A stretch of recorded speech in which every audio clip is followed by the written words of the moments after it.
Welcome back to Movies, Music, and Mayhem. I am your host, Rachel Silvestrini. Thank you for coming and joining me this week. I have no idea what week it is, or day, or month, or fuck it. I don't even... Decade? Who cares? I think it's October. It's still October. We haven't celebrated Halloween yet. One of the levels is Drinking Buddies, and you get to come on for 5 minutes or ask 5 questions. And my best friend in the world, Jessica, is here to chat some really fun, ridiculous, weird stuff. And then, hold on one second. Mom, you got to turn that down. Sorry, my mom is. I'm literally at my mother's house, and she's watching from the kitchen about 20 feet away, and I'm on like a 2-second delay, and I can hear my voice echoing and bouncing back to me. Yep. Okay, you guys have all met Jess, which is amazing. I'm so happy. But now you get to meet my friend Shaun, and Shaun and I met much like Jessica and I met. Actually, we met at a concert. Shaun is the guitarist for the band and other things. I haven't talked to Shaun in like 7 years because like we've just been so crazy busy with other things. And I'm so glad to welcome you both. So hi and welcome. Hello. Yeah, what's going on, Rachel? Is somebody typing? Because all I hear is clicking. Nope, not me. No, not me. Hands up. That is the weirdest. Huh. Whatever. There's literally a ghost in your machine. Is nobody else hearing this? Am I literally haunted? No, it's when you're talking, I hear it. Mother effer. I can kind of hear it. It's not as bad as it was earlier, though. Who knows? Who knows? Well, let me see if I can fix it. Where's my mic? Mic default.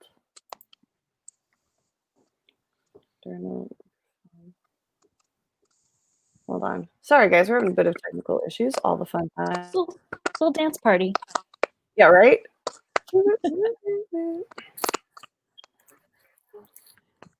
Okay, whatever. If it makes noise, if it bothers people, just say it in the chat and I'll unplug them and we'll see if that helps. You're in San Jose. It's Sarah Winchester. Just blame it on her. That bitch. Right. So, Jess, you had something that you wanted us to discuss. Something weird Yes. that you found yourselves. So it's October. It's the time for scary movies. So I went with the most frightening scene of any movie of my entire childhood. Oh my God! Yes. That poor shoe. It's the dip from Who Framed Roger Rabbit. Yeah, the judge when he takes the poor innocent red shoe and murders it in front of you while it screams in pain. What the fuck? With a Disney kids movie. So that's into a great question. So just you've already answered it, obviously, but Shaun, what is the scariest movie or scene from a movie that you've ever seen? That I've ever seen? Man, I don't know. Let's see. Well, I remember being a kid. I don't know what movie it was. I was watching a movie with my dad, but I remember the scene like haunted me for like a year of my childhood. It was this movie about like these underground like cage fighters, and one of the guys like couldn't get his weapon. Like they like do a thing where they like unleash a weapon in the middle of the fight, and like one of the main guys couldn't get his weapon, and he ends up getting beheaded. And I was like 8 years old, and I was like, oh my God. And all I could see was that guy getting beheaded for like 2 years. So that was pretty scary. I don't know what movie it was though. It's definitely I should figure it out though, and like now face that scene as a man. Relive it. And not let Fight it your fears. hold this thing over me anymore. But no, that was pretty crazy. Oh, man, what was this movie I saw in Long Island? That was pretty scary too. It was one of those. It was like started with a P, and it had oh my God, I can't think of his name. Hold on, totally going to Wikipedia right now. what we do Scary- best. Traumatizing movies with a P. Well, I mean, Jessica helped me get through my fear of clowns because I remember watching the original It miniseries when I was like 8 years old, and I could not shower that entire summer because of the drain scene. And I have a massive fear of clowns after that. And so when it came out, Jess happened to be in Northern California when I was home from tour, and she literally took me to go see it and got us seats in the very back row because she knew I didn't want anybody behind me, and it's like the most purely best friend friendship thing ever. And I was like, I don't want to be here. I don't want to watch this movie. Clowns scare the crap out of me. And then we went and watched it, and it was amazing. And now I love it, and I watch it all the time. It was with Modest Yahoo, The Possession. I remember seeing that in Long Island in theaters, and I remember being pretty scared. I was Possession? Like, The Possession. Huh. And it's an older one. That was a good one. But Who I is think in that one? my favorite like horror movie is like probably like Cabin in the Woods was dope. So good. I loved all the Leprechaun movies. Lep in the Hood, Come to Do No Good. Those are always classic. I started watching The Haunting of Bly Manor last night. It's pretty good, yeah. I think. You like I've been it? meaning to get around to it. Yeah, Netflix. I didn't watch the other Haunting. I just started in with this one. I think it's an anthology, right? I think so. Isn't it on its second season? Yeah, I think Bly Manor is the second season. Yeah, but I Manor's think the it's second like season. American Horror Story, where like it's like the same actors but different. Totally, kind of like the way American Horror Story does it. Okay, Yeah, cool. I have no idea. Exactly. I haven't watched season 2 yet because I've been watching just pure horror movies for like the last 6 weeks, and I'm like, I've got 2.5 more weeks left, and I'm kind of sad about it. And instantly, I'm one of those people that come November, it's automatically Christmas movies. Like I don't care. Get the horror. I don't care. Well, you can't. I feel like I don't know if it's just October. Like I just had like chocolate cravings like all the time. Oh, I bought so much chocolate last night. It's like we went to Costco and got one of those big tubs of Reese's Pieces, and we got 2 of them, and the first one's gone already. Oh yes, hence Brian the other night aggressively eating them by the handful. Yes. Yeah. I got a bag of like unwrapped Reese's peanut butter cups. Oh, the little ones? Unwrapped? So good. Unwrapped, that's dangerous. Like, I mean, I figure it's like with the unwrapped Starburst, like you gotta work for it, like because otherwise it's just too easy just to like keep popping them in and like. Yeah, gotta earn that sugar calories with your fingers so that it's a little less painful on the way down. Yeah, there's. I mean, obviously, in my opinion, the most horrific movie ever created is Idiocracy.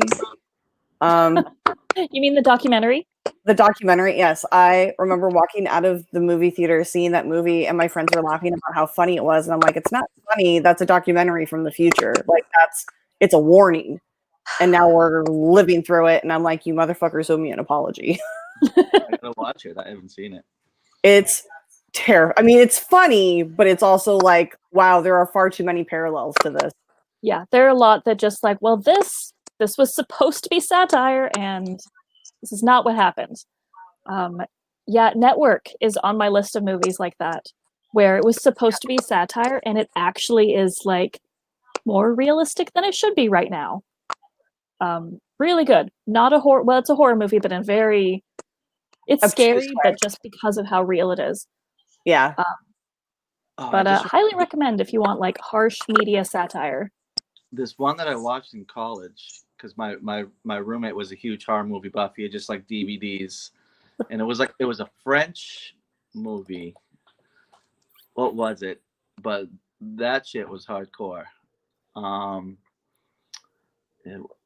Horror movies made overseas tend to be far more Brutal. gruesome and brutal. Like I remember watching The Audition and Ringu, and like if you go Japanese horror, or I mean even Train to Busan is what, South Korean. Yeah, I That believe movie so. is amazing and beautiful but brutal, and like the effects are great and it's so much fun, but like wow. It was high tension. Yes. Yeah. That was a messed up movie. Just like from scene one, they like have you like, okay, this is gonna be a fucked up movie. It's like, oh, we're doing this, aren't we? Yeah, Right. yeah. That was a brutal opening. Yeah. For anyone who hasn't seen it, it's like this like nasty guy getting like, you know, it looks like he's just, you know, getting a blowjob in a car, and then he like it pans out and he just drops the severed head out the window, which doesn't fit into the plot line at all when like you get to the end. Happens. By the way, it's just like shock value. It's just you're like, wow, that's the world we're going into. Okay, cool. Yep. Pass the popcorn. All right, we're getting fucked up and weird here. It's that first warning for any parents who thought it was a movie about trains, that this is not a movie for your child. Just real quick. No. Not this is not Thomas the Train. Please do not make your children watch this. It's just so bad. Oh, it's such a great movie though. Beautiful. I definitely see movies regardless of if they have what is it, subtitles, like because I watch movies with subtitles on now because I'm old. I love it. And you can hear everything. Yeah, I only watch everything with subtitles. Like they have to be on. Yeah. Well, I'm pretty sure between the three of us, our hearing collectively is maybe 40%. So that's really I know. Well, yeah. Well, all three combined. Yeah. Yes. Well, hopefully, career-wise, my hearing's a little better since I'm in charge of making people sound good now. But that's right. Maybe I bring up the average a little bit. You are what brings us to 40%. We're dragging you down. You're like, what are you talking about? We're like 5. We were merchant photographers. Like, we didn't hear shit back there or up front. Yeah, for the most part. Well, speaking of that, we'll get into that in a second. Jess, did you have anything else you wanted to chat about? Or I just, did my monthly coming on, saying hi, do a little dance. And a great conversation starter. And cheers, everybody. Thank you for coming on. Love you, cheers. baby. Mwah. Love you. See you later. I'll talk to you tonight. Is that a Truly in your hand? Totally is. No shame. I wish it was White Claw. Oh my God. I can't deal with White Claw. I'm a Clar. I mean, you are like, where are you right now? Like because I can't keep track of barely myself. So yeah, I'm in Framingham at Red 13 Studios that I own with 2 of the guys from Prospect Hill, another touring rock band, and Jim from the band Null Set. We started a team together. That's we're actually opening our second studio location in Massachusetts as we speak. Wow, congrats. And to think, the first time I met you, you guys were breaking into Warped Tour to sell your CDs. Yeah. And Zach from Say When was wearing an Alf costume during the hottest days of the year, and that thing smelled so badly. Yes. And then I adopted you guys, and it was amazing. You did. Yeah, because so John and Glenn and Zach, and I think one of the other guys from Say When, they went out on like all the tour, and then I ended up coming to the Boston one. They're like, hey, you got to go say hi to Rachel. If you need water or whatever, she'll take care of you. Go find Rachel. And then I was like, oh my God, Rachel, where have you been all my life? I'm so thirsty. Yeah. So and then we slept on your couch in Nashville and partied like motherfuckers. Oh my God. We partied like we were still in our 20s, which we were. We were youngins back then. we're not anymore. No, hence the truly. That's fair. Yeah, I've got a little bit of Di Serono, and I'm like, that's good for tonight. Like that's it. A little bit. That's like 5 shots in a mason jar. It's not that big. It's literally like a mason jar is much, much bigger. This is like maybe 2.5 inches by 2.5 inches.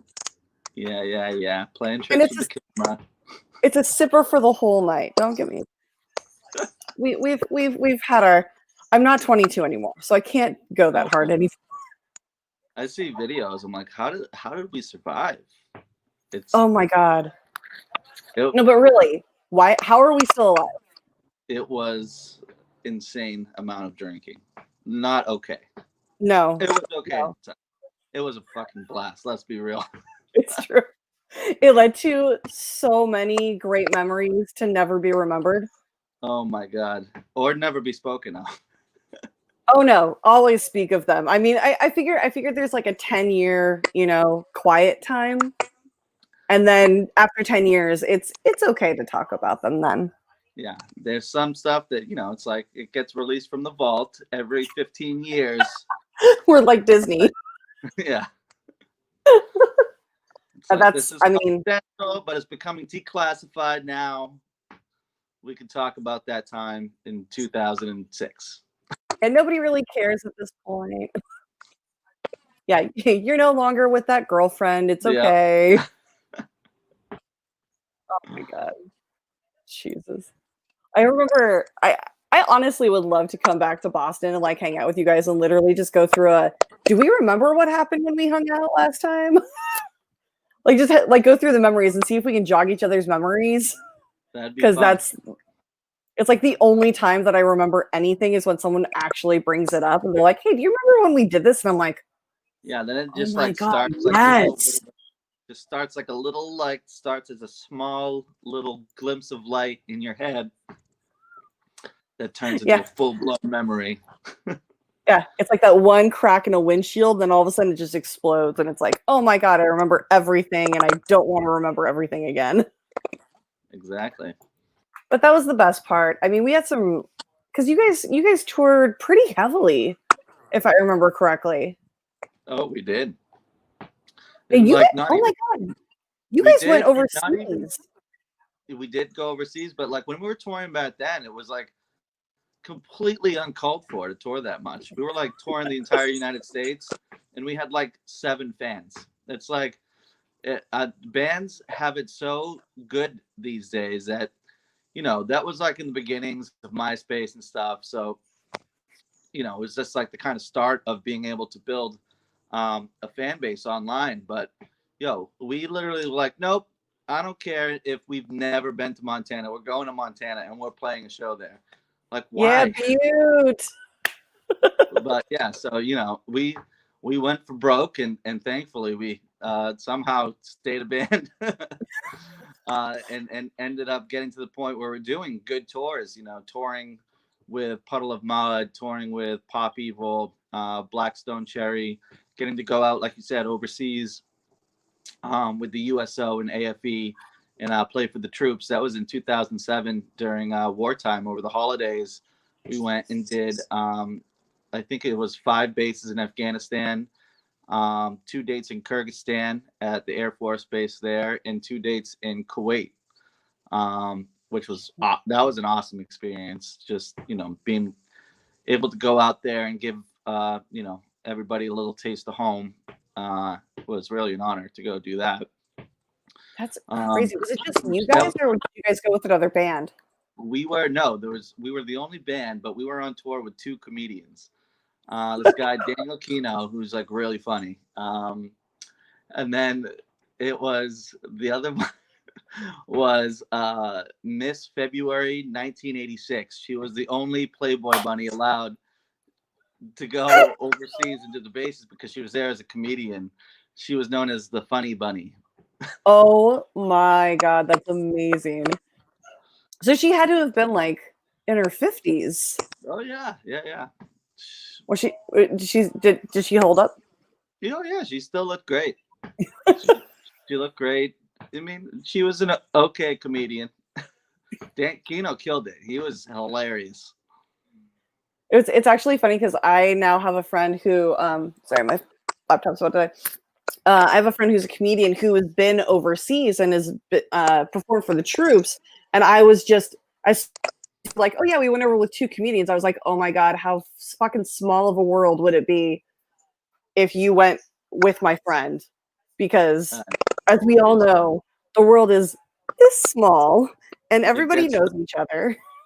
They do. It really does. I mean, that's the biggest thing about, if you're coming up and whether you're part of crew or part of bands or whatever, it's like you got to be a good person because that world really is so small. Everybody knows everybody because everyone's been on tour with everyone. You know what I mean? It starts to really get small. So your bad rap will follow you all the way. So we've always been, able to get along with, everyone we've been out with. And, I think that's what has helped us, get on, a lot of, in the early days, start to get on a lot of those bigger dates is just, being good people and being fun to be around. So yeah. Yeah, I know that everybody always says like it's who you know, and I'm like, no, it's not who you know, it's who you know and how they know you. Because somebody can say, oh, I met, Tommy Mottola, and like, yeah, you met him and he remembers you because you vomited on his Persian rug at a company party. Like, that's not a memory you want him to have of you. Like, you don't want that to be the reason why they remember you, Well, definitely some of those stories. I mean, I remember it was back when, we all hit like being on the road and just being 5 guys in a van together for like a decade takes its toll, where we all kind of just needed a break. And I was kind of the first one to be like, all right, I'm out. And I told everyone we were at a show in Maryland on St. Patrick's Day, and I was fucking smashed out of my mind. I was so drunk. And I was like, I quit the band, blah, blah, blah. And then I remember, I don't remember, but I remember being told that Brian, who was one of the tour crew for Pop Evil, who's now amazing sound guy for like In This Moment and a bunch of big bands, he's killing it. And Matt, the bass player of Pop Evil, they like came up and we were all like, and they all like pulled the trigger and I was throwing up and they were throwing up next to me. It was really quite a hilarious turn of events. It's St. Patrick's Day, so I'm a firm believer that I don't believe anything that anybody tells me on on April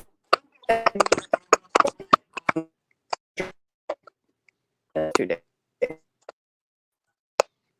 Oh, did you just come back? Oh, you're back. Okay, good. Sorry, I don't know what's happening. This is weird. Like with the popping sound and everything. Anyway, but yeah, so I don't trust anything anybody tells me on April 1st or St. Patrick's Day because everyone's drunk and everyone's lying. So fuck it. Yeah, fucking hammered. And then we have our own holiday in Lansdowne. It's called Cinco de Mungo. Oh my god. I can't even imagine what that's like. Because Glenn's birthday is Cinco de Mayo. So every year, Cinco de Mungo. That's right. Because his birthday was Cinco de Mayo. And then Mike's birthday from Say When is Christmas Day. Oh my god. I remember celebrating both of those with phone calls of very, very drunk boys. Before Glenn became a company man, well, his own company, and he just had 2 twin boys. I know, they're so big. So yeah, back before Glenn was Papa Glenn, we were fucking the drunk duo for sure. I remember that quite vividly. But like, so you guys did tour so much for so long. What were some of the things that you guys did on tour, like to keep yourself sane? Like, I always packed a shit ton of movies to watch on the road. that some of my favorites, like what were some of your favorite movies to like watch on the road and stuff like that? I don't know if I watched a ton of movies, but I would like binge like series on the road for sure. You would find like whatever websites like you could get to stream shit, or like get fans to give you their Hulu password, because obviously we were broke and eating ramen every day. Oh yeah, those $5 footlongs were meals for 2 days. Yeah, well, yeah, you could only eat half for lunch and half for dinner. That's how it went. that was a real way of life. Man, no wonder why we all stayed so skinny back then. Right? It was just booze and $5 footlongs. Yeah, that was it. $5 footlongs and an intense like 1 hour cardio session every day. And then lounging in the bus or the van.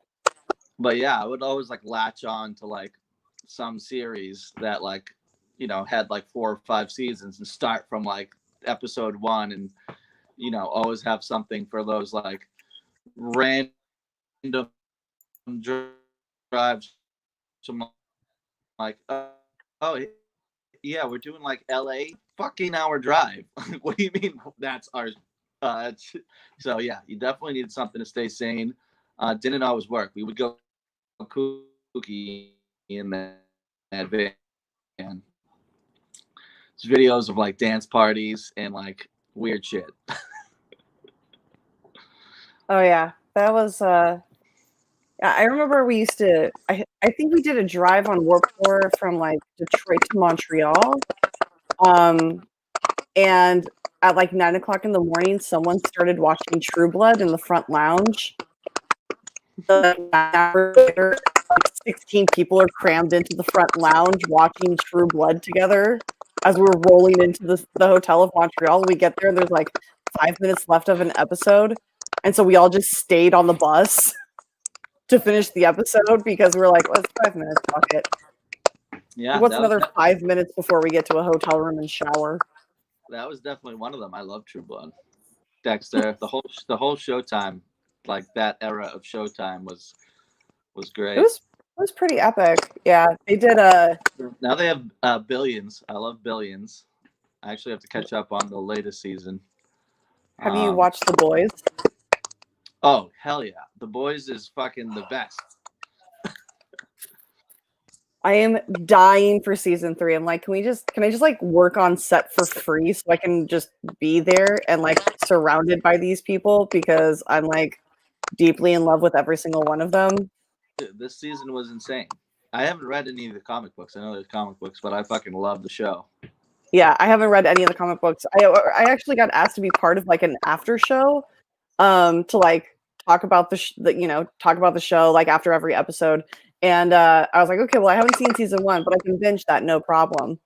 So I did. And then like 2 days later, the first 3 episodes of season 2 came out. And then a week after that, and so now I don't have anything coming out this week, and I don't know what to do with myself other than start season 1 again.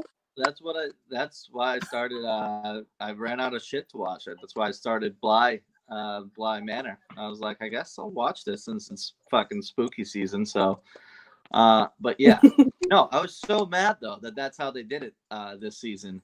I was like, what the fuck is this 3 episode shit? Give me the fucking season. We've gotten so like spoiled with like fucking Netflix and these like just like fucking like, all right, here's all 18 episodes, and I'm like, 18 hours, I'm in, let's go. That would be my Thursday. Yeah. No, it's usually like I get like 2 hours a night of like all right, I have like, or like I'll take like a Saturday and a weekend off, like the rare weekend, and be like, all right, full on binge. But no, shit's been crazy though with the building of this business and still doing Lansdowne. That it's like 70 to 80 hour work weeks, but then there's like that like 2 hours of like getting home and like, all right, I got 2 episodes of something. What is it? Usually, it's like I've been watching like a lot of dumb shit lately. That's like need to shut down my brain kind of shows. What Like are your favorite? Disenchanted. Disenchanted is so Uh, good. sh- yeah, that was fun while it lasted. I fucking slammed through that. I've slammed through so much. I like, especially during like the first like, few weeks of COVID. I slammed through so much shit. Well, if you haven't watched it yet, and I know that you love The Boys, the showrunner for The Boys is Eric Kripke, and he's the creator of Supernatural, and Supernatural is on its 15th season. Oh, I did the whole like I did like the binge at 12 seasons. I'm all up to date on Supernatural. Let's go. Oh, is it tonight? Actually, new episode tonight. New episodes tonight. Yeah, I think it's the sixth to last episode. So after tonight's episode, there's only 5 more. It's gonna be. I It's know. gonna be sad. But Dean is gonna be on The Boys. Dean and Jensen Ackles and Jeffrey Dean Morgan are both going to be on The Boys next season. Oh shit! And they currently already have Jim Beavers, who played Bobby. So like it's really fun to watch and see how Eric just brings in the people that he loves for like certain things. But apparently, Jensen really had to go through like a really rough audition process to get Soldier Boy, because it wasn't something that Eric called him up and was like, "Hey, I've got this great role for you."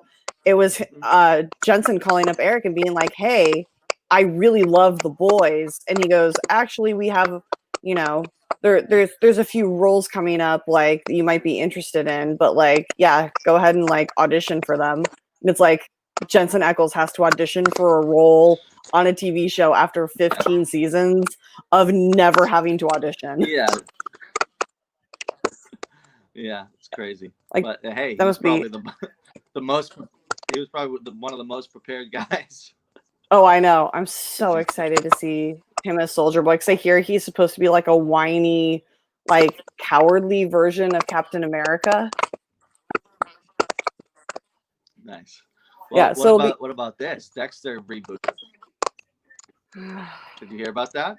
Yeah, I don't really like. People are excited for it, and I'm excited for them, but like Dexter just kind of like my interest in Dexter just kind of like completely disappeared after like season 3, I think.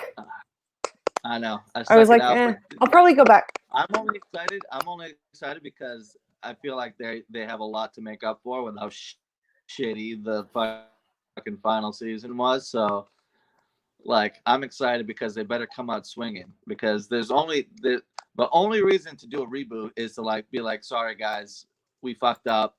Like, let's fix this. Which Game of Thrones should do, because they fucked up. Oh my god. Did they ever shit the bed? Shit. They needed like 3 more episodes, or at least 2 more episodes.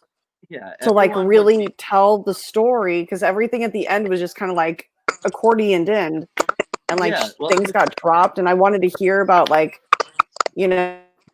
battle. It goes from after the battle to like them discussing a new kingdom, like, dude, that should have been 2 immediately. That one a short season should have been 2 seasons. Yeah. Or at least slightly longer season. Yeah, and supposedly it was because everyone was like, we're sick of the show. Like, oh, sorry. My bad. We forgot this show made all of you guys fucking famous. So, and all of you, nobody's fucking rich as fuck. So, stick it out.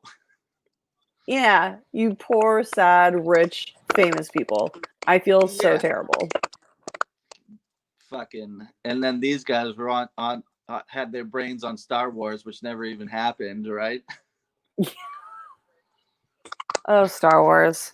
I mean, although I will say this, the Mandalorian Season 2 is coming out in like 2 weeks. And I'm very excited. I have to dive into that. I didn't do the Disney Plus thing, so. Oh. I'm not in the know on the Mandalorian. Besides, of course, Baby Yoda. Yeah. Or is everybody like? I hate when people are like angry about people calling it Baby Yoda. They're like, it's not Yoda. It's like, we fucking know, but we don't know the name of its race. They're like, call it the child. I'm like, suck my dick. No way. They're all Yodas. That's their race. Right? Yep. Until The Yoda race. proven otherwise, until canon has been made, he is a Baby Yoda. He's a Baby Yoda. Maybe he travels to the future. We don't know. Yeah, right? You don't know. We don't know. Maybe him as a child like time traveled. Maybe that's why he knows so much. Mm-hmm. Who knows? Explains a lot. Are you a big Star Wars fan? No, I'm not like a junkie star, but I like it. I think it's dope. I watch them when they come out. I haven't watched the last couple, but I've been meaning to. But I feel like I forgot a lot of storyline. Like I want to do like one of those like hardcore like in order like recaps, like dive back into the Star Wars universe.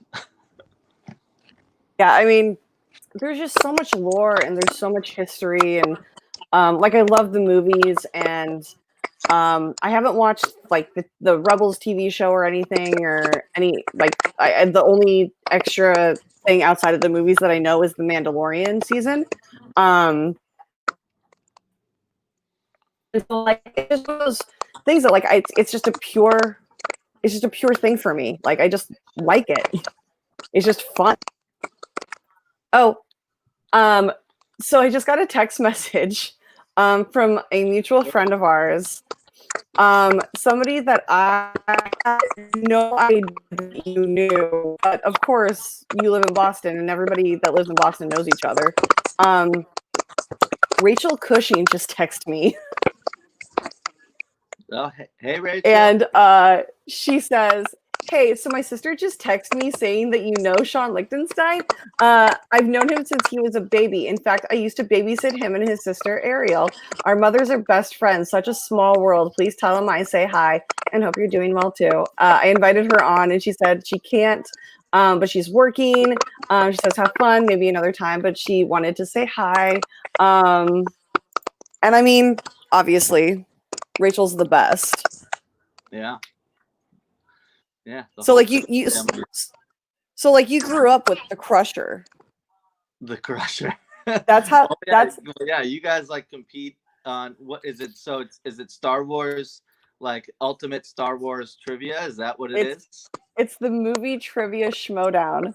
And it covers so it covers we have a singles division, a teams division, an inner geekdom, which is like basically everything like DC and Harry Potter and Marvel and all that fun stuff. And then we have a very specific Star Wars division.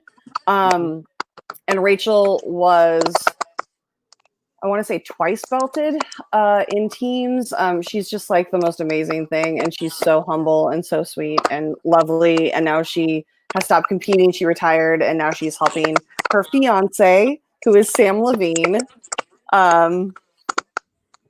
who is also like one of the nicest people ever. But it's really funny because like we're all such fans of like the things that he's in and fans of him.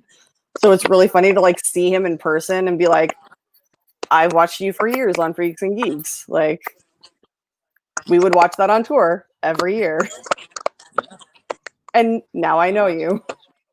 Back in the day. Yeah. No, so Rachel, so our moms are best friends and like there's like their whole circle of best friends that like we all grew up together, like you know, think of ourselves like more like cousins than like, you know, our moms are friends. Yeah. Like we would do like a whole like my mom and all her friends would like we would all get like beach houses the same week. And like all go like hang out that like it was like a week in summer that we would all like hang out. And we always did like Christmas parties and stuff like with that group of people. So it's like, yeah, it's like Rachel's like and Sarah and like in our family, you know. That's so funny. Yeah, I mean it makes perfect sense. It just goes to prove this big. Yeah, there it is. It's so fucking small. So tell me, okay, so last I saw you, you were passed out on my couch in Nashville, which was ages ago.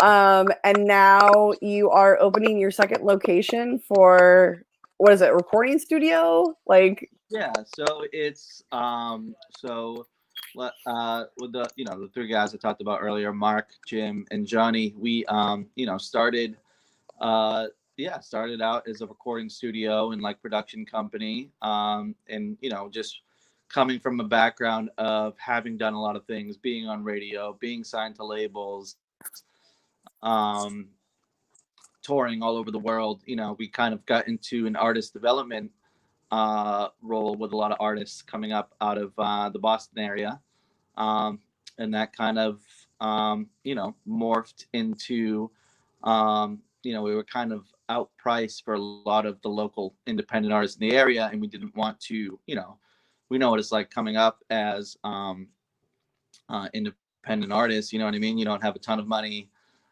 And so we created like a membership program, and have young talented engineers and producers on a staff level that can help work with young and upcoming artists. It's like created like it's recording studios, but there's a video sound stage, a photo area. There's producers, engineers, photographers, videographers, and we help kind of created like a roadmap for young artists to kind of follow, and be able to come get everything done at an affordable rate. And kind of, when we were coming up, we had to go to, there was no, scene really in Boston that you could latch into. You had to go to New York, Nashville, LA to meet the people that you needed to. And we kind of have those relationships. So now there's someplace, people in New England can go, and that's right in their backyard, kind of get that guidance, and get everything they need to develop themselves to kind of get to that next level. And so, yeah, we have one location in Framingham, which is right outside of Boston. And then we just opened, or about to open, a second location in Lawrence, Massachusetts, which, is a little bit the other way, kind of same distance from Boston, but more North Shore, to kind of tap into that community over there. So, kind of spreading ourselves to be able to help, a bunch of people that, can't necessarily make it out to Framingham. Lawrence has its own little community of up and coming, hip hop artists, reggaeton artists, and R&B artists. So, kind of creating a space really catered to that community out there. And then hopefully that's not the end. From there, we're looking at, the hotspots, Nashville. In LA, we have a bunch of people. We have our boys, Late Boomers Club, holding down the fort in LA right now.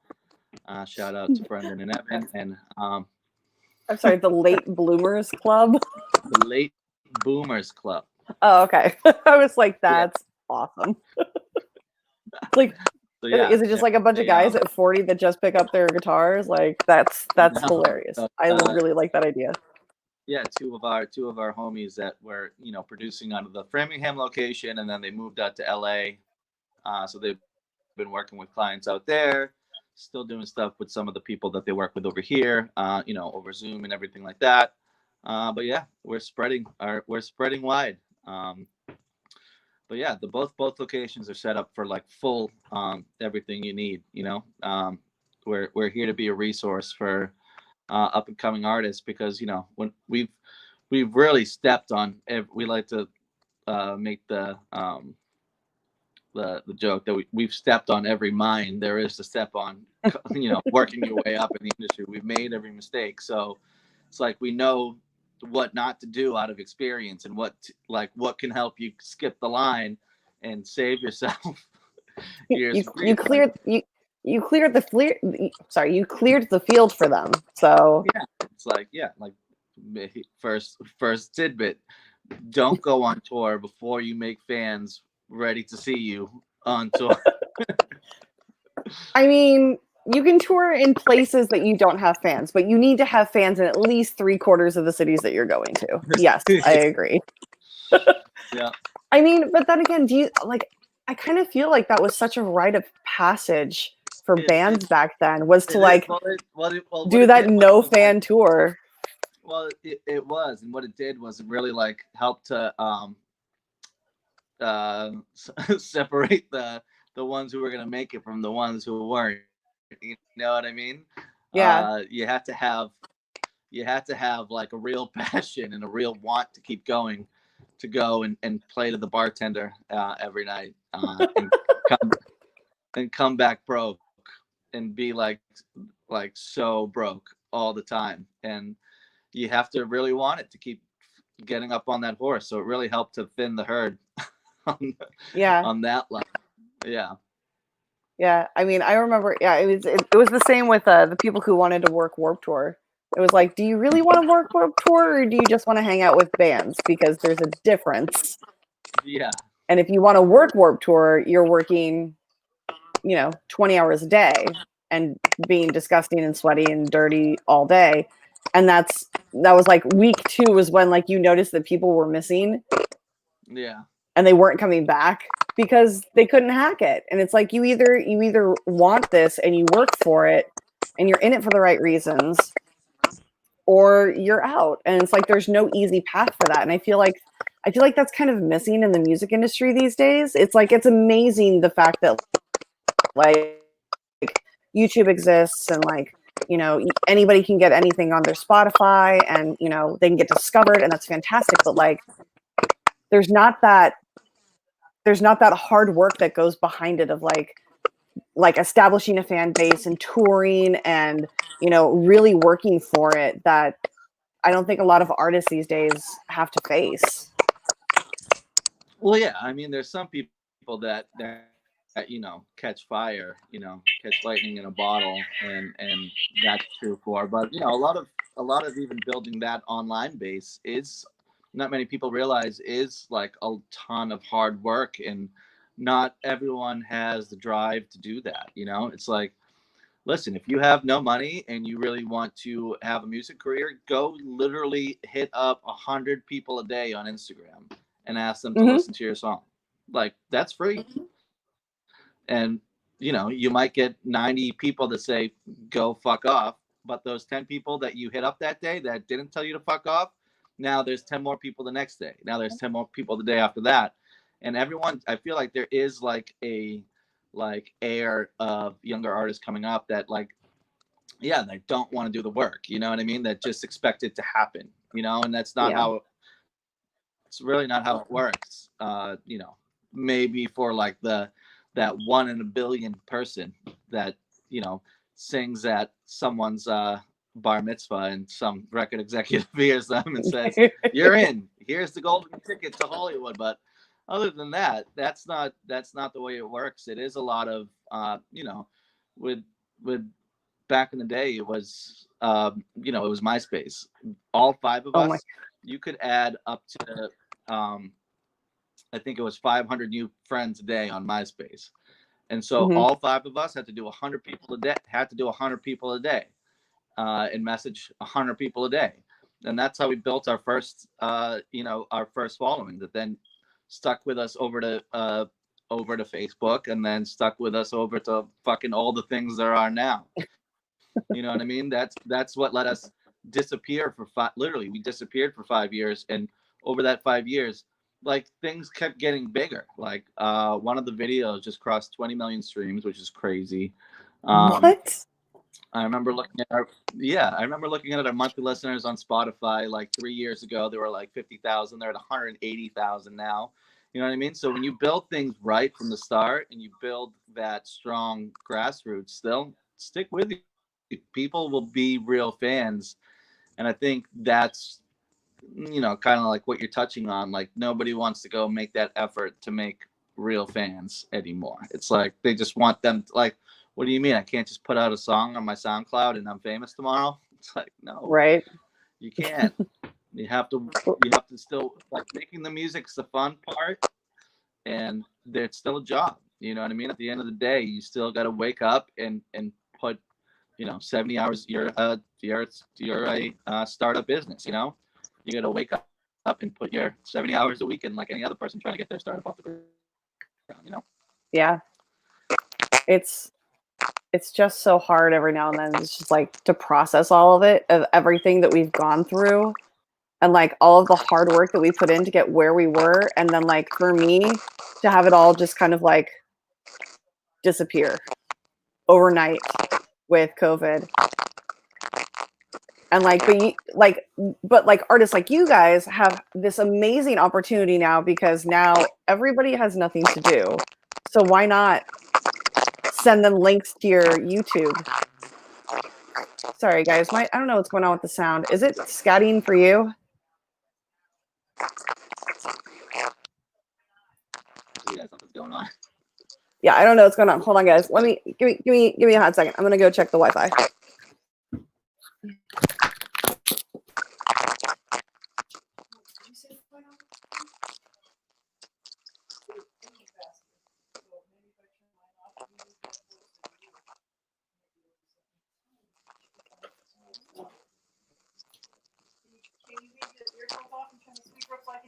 Yeah.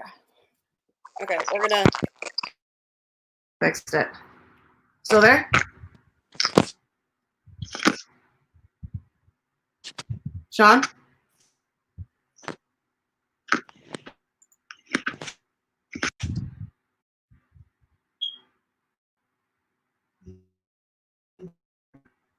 Shaun? Nope. Okay, so we lost Shaun. So yeah, we'll try and get him back. Hopefully he'll be back soon. I think it was something wrong with his Wi-Fi because he was starting to peter in and out. But let's see. I don't even know if anyone's watching right now. Oh, 2 people. Fair enough. We'll see if Shaun comes back. If not, we'll end this early. If he does come back, we'll keep talking. But if there's any questions that you guys have, please throw them in the chat.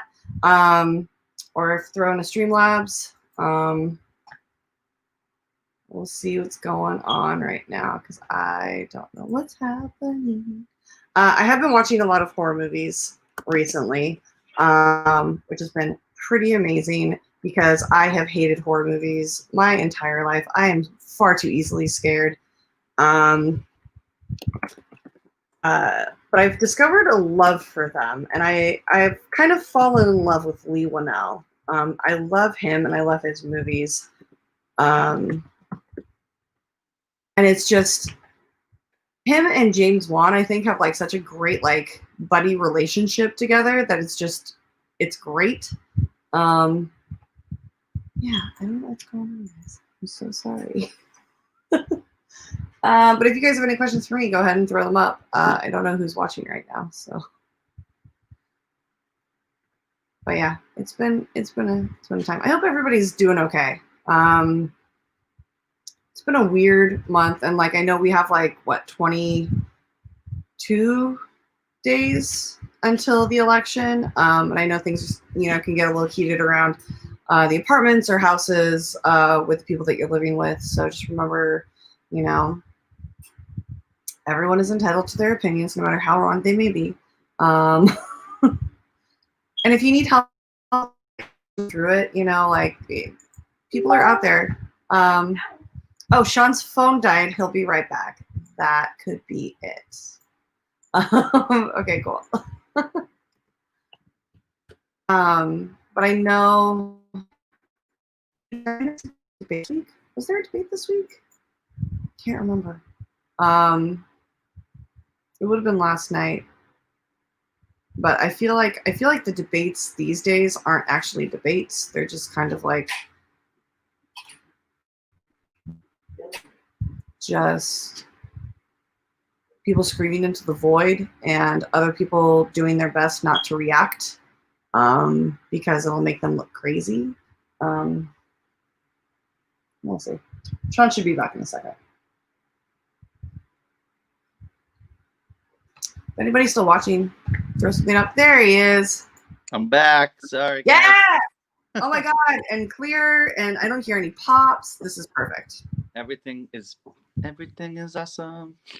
I was just about to sing that. or from my Bly watching. Everything is just splendid. I heard the little girl has an accent that some people are like despising. Really? I love her. I think she's awesome. I haven't seen it yet, so I don't have an opinion on it. But I also find children in horror situations like the creepiest things ever. Also, seeing children in horror movies is just confirmation of me not wanting kids. Because they're the ones who always like talk to the spirits and don't tell mom or dad, and then like invite them in, and then there's like poltergeists everywhere, you know. So just a safety precaution, not having kids. Just the safety, just in case. So yeah, I don't know. I think you were leaving off on I forget. Oh, just how crazy it's been to like look back and see everything that we've done, and like we've worked so hard to all get where we are in the industry, and then for like live events just to completely disappear almost overnight. And I love the fact that they're doing like bands are doing drive-in concerts and like digital watch-alongs. But you guys have a show coming up, don't you? Like a live show. We do. We're going for it. I'm so sad I can't be there. It's gonna be, all the protocols will be followed. The venues, setting up tables, so everyone will be, 6 feet apart and everything like that. But it'll be, real humans with real ears and real live music. We will. I miss that. Yep, it's gonna be. We do it every year, so we're like, do we do it this year? Like, is it gonna happen? But it's this huge Halloween bash that Lansdowne and Prospect Hill. It's Prospect Hill's Halloween bash, but we always join in the fun every year. And it almost didn't happen. And then the owner of the venue was like, no, this has to happen. And then one of our buddies, this guy Barry, was like, no, it has to happen. So here it's happening on Halloween, 10/31, Lansdowne, Prospect Hill, and DJ Bear Killer. I love DJ names. They make me so happy. Bear Killer Bears. Well, I got to go out on tour with Jurassic 5 a few years ago, and I say a few because I can't remember how long ago it was, or I don't like to remember. But I just like the DJ names just made me laugh so hard. Like Charlie Tuna is like the biggest man I've ever met in my entire life, and I love him dearly. But he like literally will hug me in the morning, and my head would be like in the middle of his sternum. And like, I'm not a tiny girl, so like that just was so big. Yeah. He made me feel so small. He picked me up one time, and I was like, "Oh, I'm a child again." It was great. I feel like there's so many big DJs. Like I don't even know them all. I remember, so I went to Vegas with two of my friends from that worked with us in the studio to see the Taking Back Sunday 10-year reunion of Tell All Your Friends. And they were coming to Boston, but I was like, no, I want to go see it somewhere cool. So we all went to Vegas, and we ended up at this pool party that I guess Matoma was playing, and I guess he's like a giant DJ. And like we went to the Taking Back Sunday show, and the people that were the couple that was watching next to where we were standing. It's like, yo, the guy was like, yo, I run a pool party. Like, you guys should totally come. I'll put you on the list. And so we're at this like dope, epic Vegas pool party, and Matoma's playing. And then like it was just so random being from Boston, being at this pool party. It was Gronk's from the Patriots retirement party at that pool party. Gronk was there.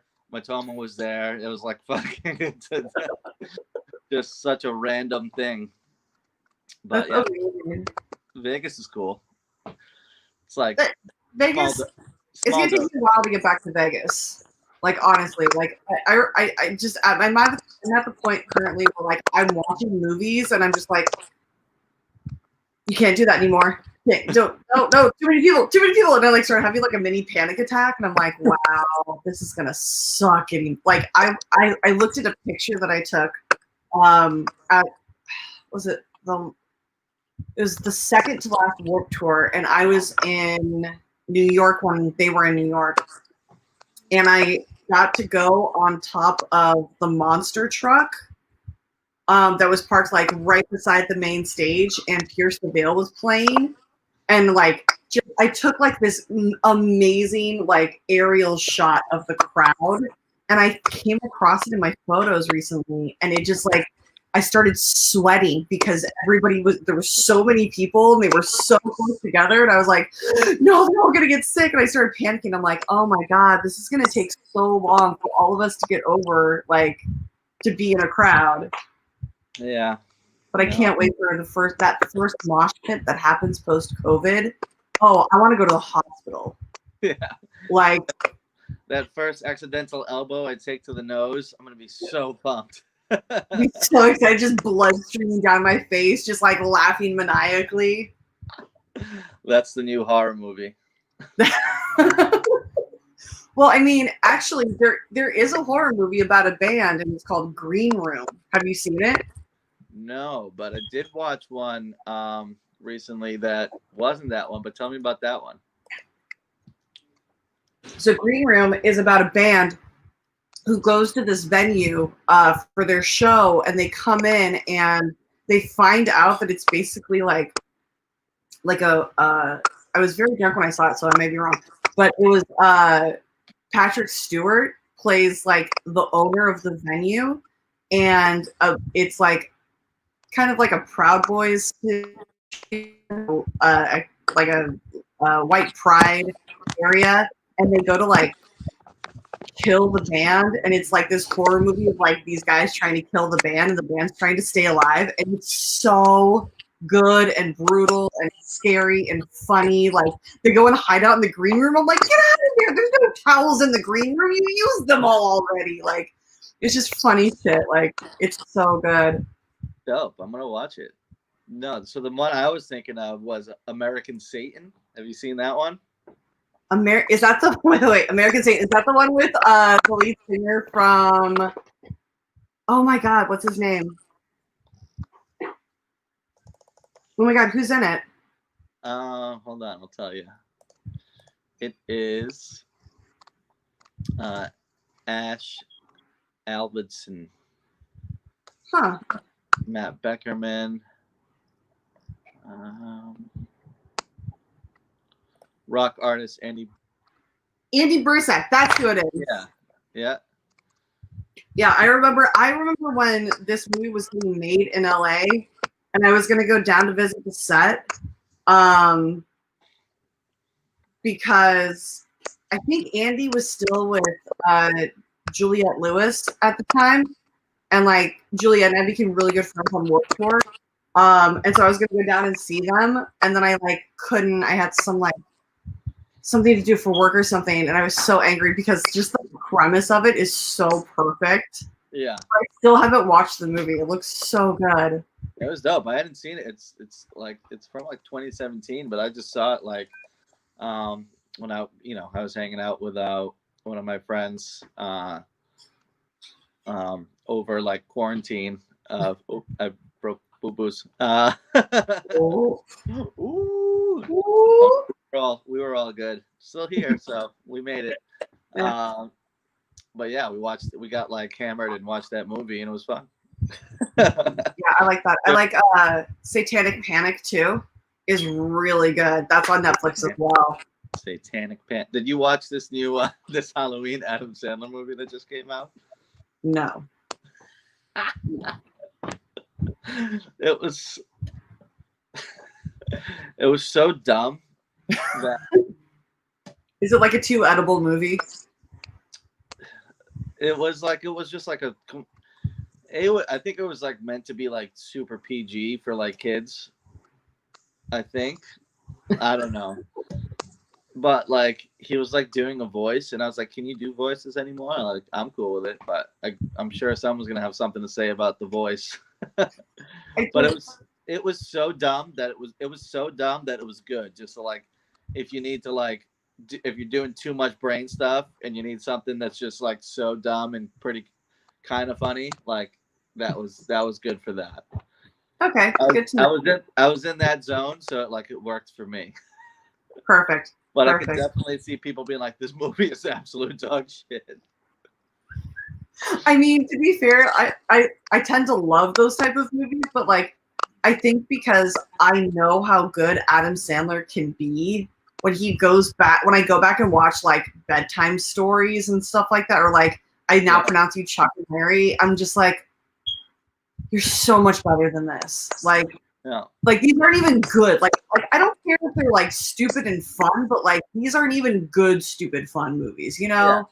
Like after seeing Condemned, I just have such high expectations for him because like he killed it in that movie. They're all movies that are like, oh, Netflix wants to give me a bunch of money. All right, fucking cash it in. Yeah, that's all it is. It's like just they're like, hey, do you have any more movie ideas? And he's like, yeah, probably. We can put something together by tomorrow. It's fine. They're like, great, your set is all together. Like it's just stupid. What was this? There was a Netflix movie that was good. I mean, it wasn't. It was a scary one with like a demon that's like a devil, and it like gives this kid powers. I don't know, but it sounds intriguing. I like it. It was like based on like a Japanese comic, I think. I have no idea, and now I'm super intrigued. What is it called? Yeah, Mark had my business partner. Mark had me watch it because we're always like, "Yo, just saw this. You gotta watch it. It's dope." It was good. Oh, damn it! It's like I can never like just pull it out of my brain, but that's what they have Google for, right? Yeah. Netflix horror movie. Have you found that like as you've gotten older, or like even during quarantine, that like your taste in movies or music or TV shows have like changed any? Totally. I'm way more willing to watch something that's not good right now. What's been the worst movie you've seen other than the Adam Sandler Halloween movie? Oh, the worst. It was another one of those Netflix movies. It was a Netflix movie where people got powers. Oh, The Pill? I don't know if it was The Pill. No, the one with Joseph Gordon-Levitt? No, but that sounds interesting. It's real. That one's really good. It's like these guys have powers and they're construction workers. Oh, yeah, Code something 8. 9. Code 8, I think it is. Code 8, yeah. Code 9, yeah. Code 8. Yeah, that movie was junk. I really liked it. You did? I did. Well, I mean, it like felt like it was like it like needed like another like I don't know $50,000 to like make it over the hump. Yeah, it was okay. So I was part of the Indiegogo for that movie because they released this scene where Robbie Amell and his fellow construction worker like get stopped, and he like, he realizes he's like a class whatever electric, and like shoots down the drones and stuff, and like that was amazing. I was like, dude, if the rest of the movie is like this, like I'm in. So I donated. I got a shirt. And then the movie came out, and I was like, this isn't what the original screener said that the movie was, but I still really liked it. Maybe because I waited so long to see it, but like, yeah, you were invested. I also think that it was like a really new and like fresh concept on like superheroes and like creatures with humans with powers. Just because like it's been done to death, and like, oh yeah, they all wear like lycra spandex suits and fly and whatever. And now we see that they're like, you know, the derelict of humanity, and you know, they're all fighting to survive because they've been outlawed. And like, I find that an incredibly interesting twist because it was a good, it was a good premise, but I just felt like the script, or not even the script, the dialogue like didn't deliver.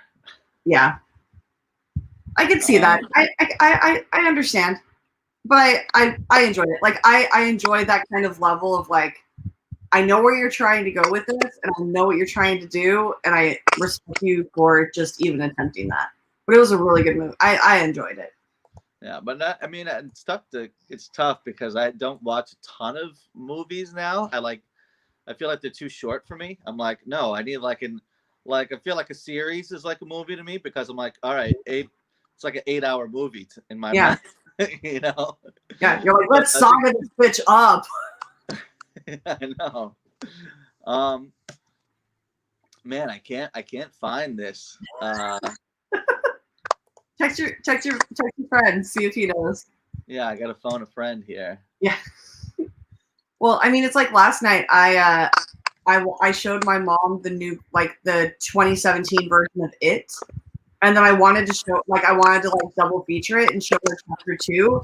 And then she was like, well, how long is it? Like 2 hours? Because that's a little bit late. And I was like, no, I don't think it's 2 hours.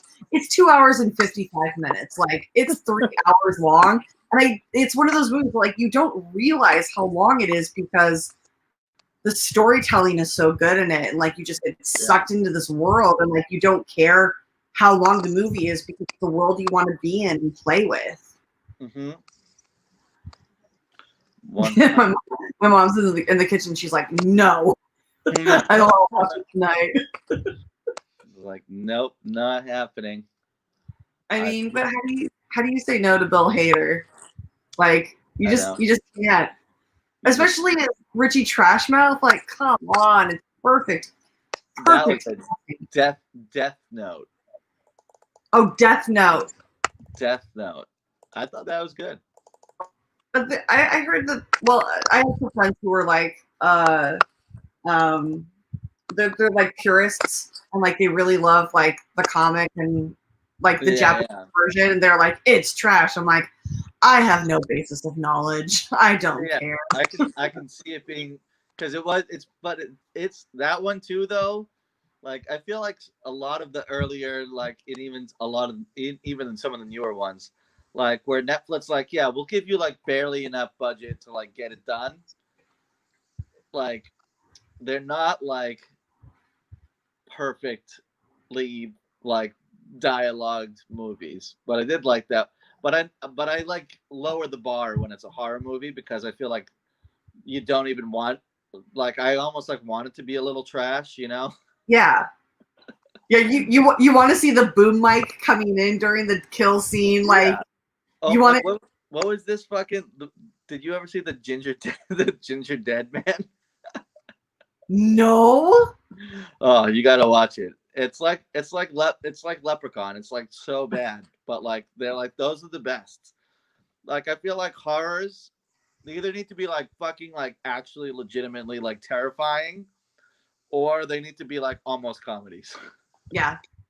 You need to see the zipper in the monster suit, you know?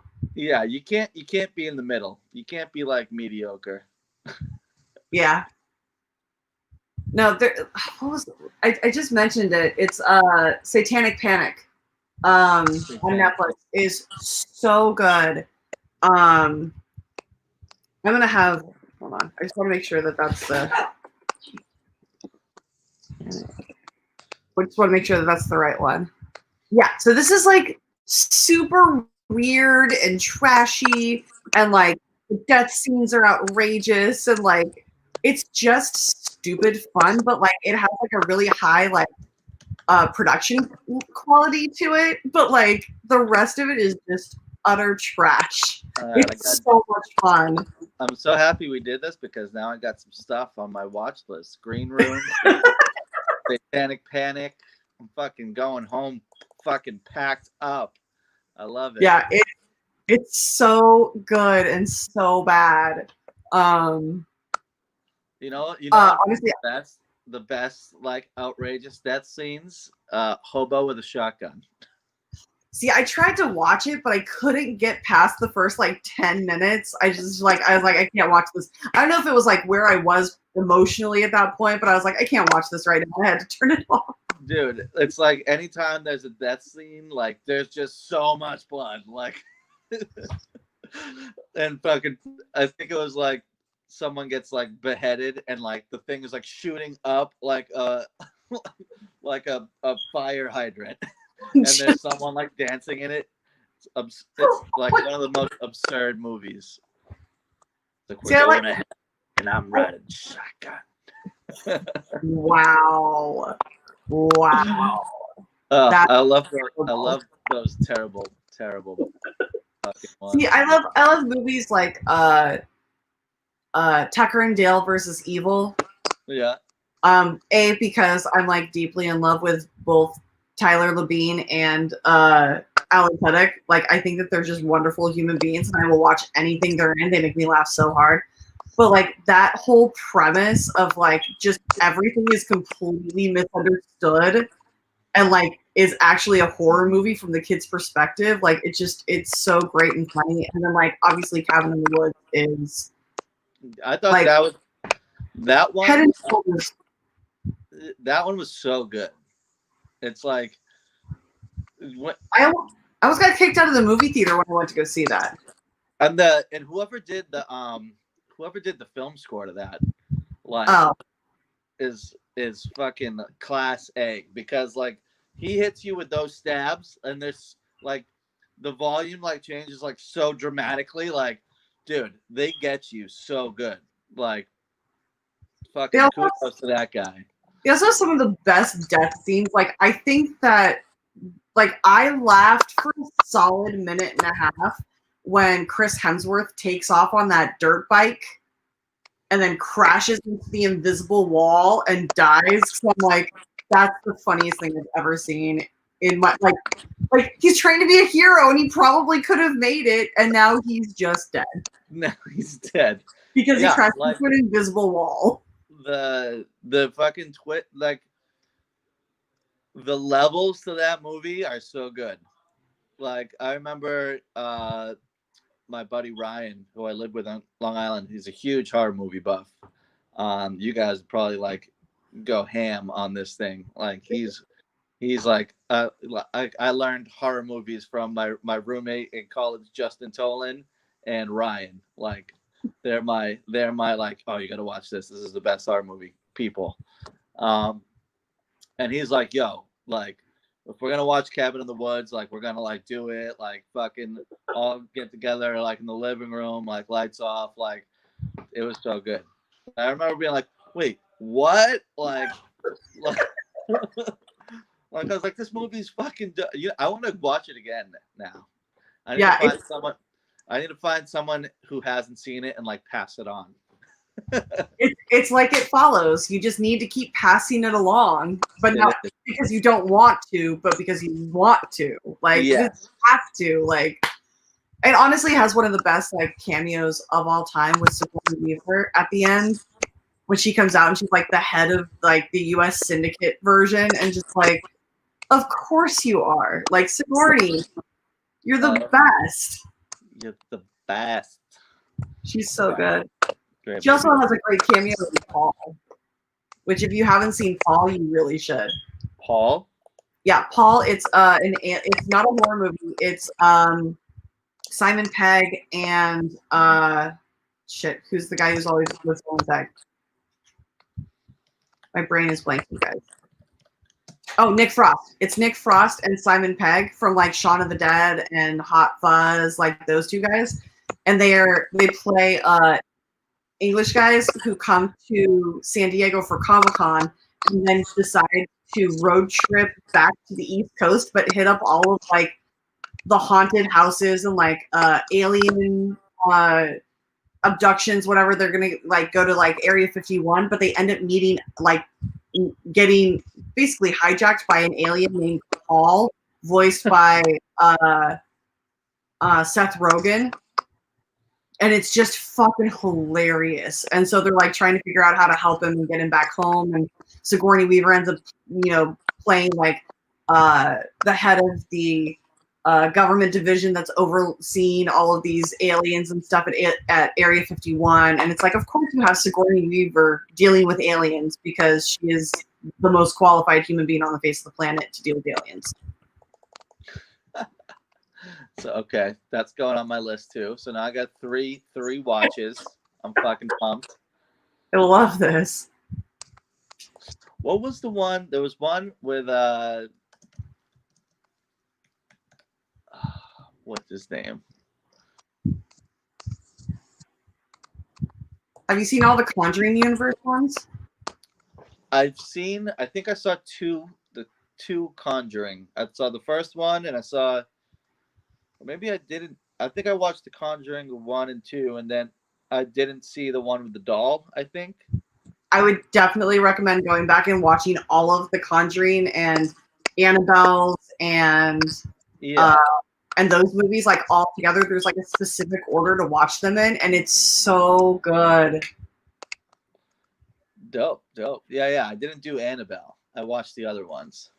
Yeah, Annabelle's fucking creepy because knowing that Annabelle in real life, Annabelle's an actual thing. Like Annabelle's a real doll. Like Warrens are real people. They used to live in New Hampshire or Connecticut. They used to live in Connecticut, and the Annabelle doll is actually a Raggedy Ann doll, and it's real.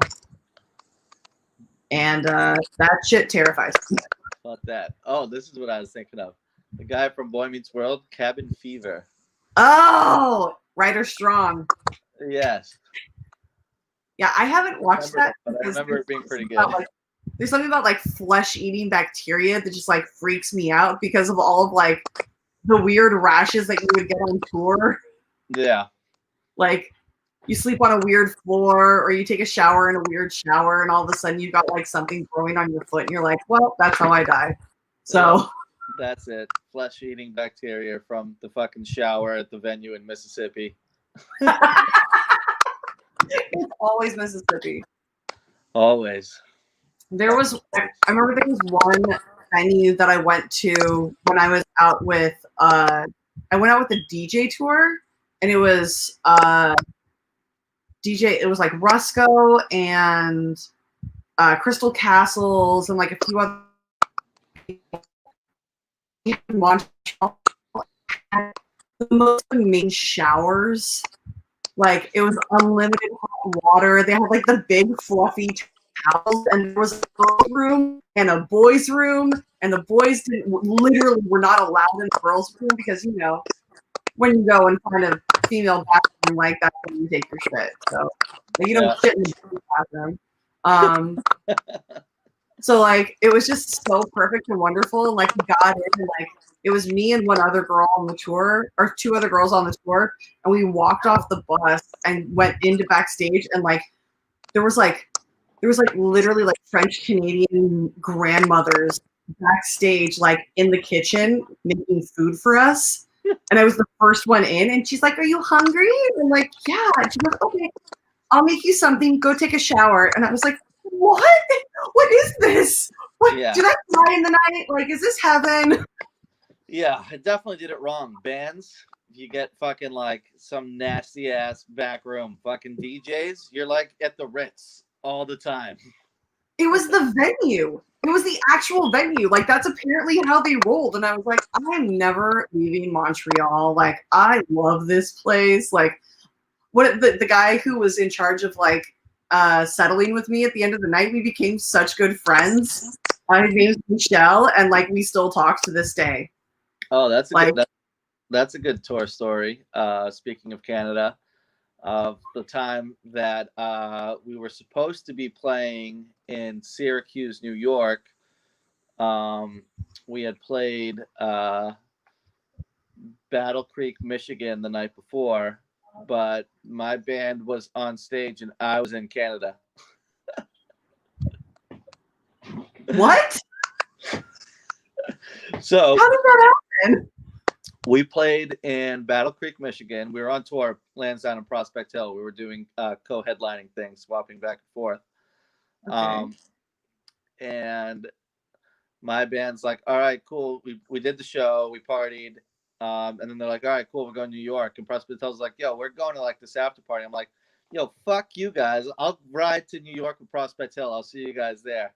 And so we go to this after party, and then a couple other bands like were like passing through there too. Like they were there, the guys from Shallow Side, and I think it was the guys from, I forget, but I know a couple of the guys from Shallow Side were there. And we got fucking hammered all night, and the guitar player Derek from Prospect Hill paid the roadie Zool to not go to the party, to go to sleep, so he could drive us to Syracuse at 6 a.m. And so we all piled in, fucking had a bottle of vodka that we were all still drinking in the van at the start of the ride until we all fucking passed out. And then next thing I know, I'm being like shaken, and you think you're at a rest stop or something, like, yo, bathroom. I'm like, I don't gotta go. Like, fuck you. I hear the doors open, like I hear the bottle of vodka like fall and crinkle on the ground, and they're like, no, you gotta get up.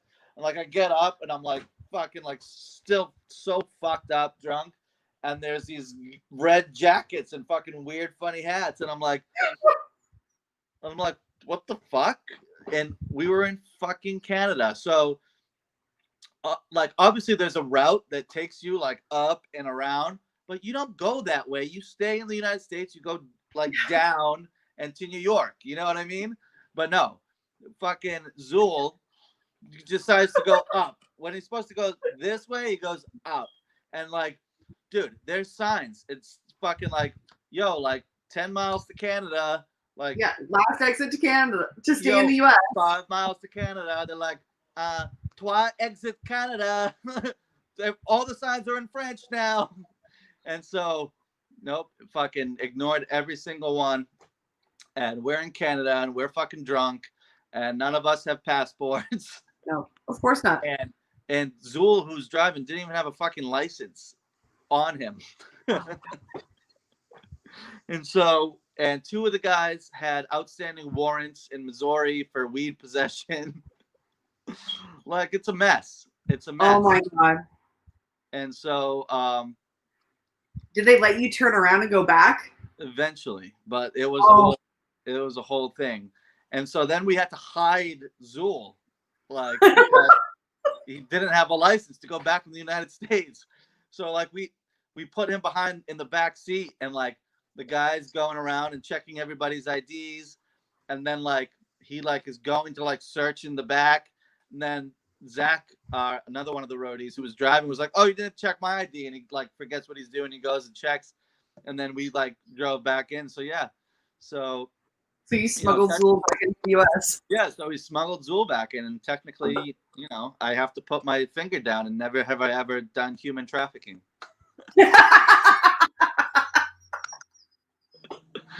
That's a good one. I gotta remember that one. Because I have. Technically. Yeah, I got pulled over. I retired as a human smuggler immediately after that. It was my one human that I smuggled from Canada into the United States. One time. It's the one and only. The one and only. When I was out on that DJ tour, the schedule was really intense, and it allowed zero time for me to make to do a deposit at the bank.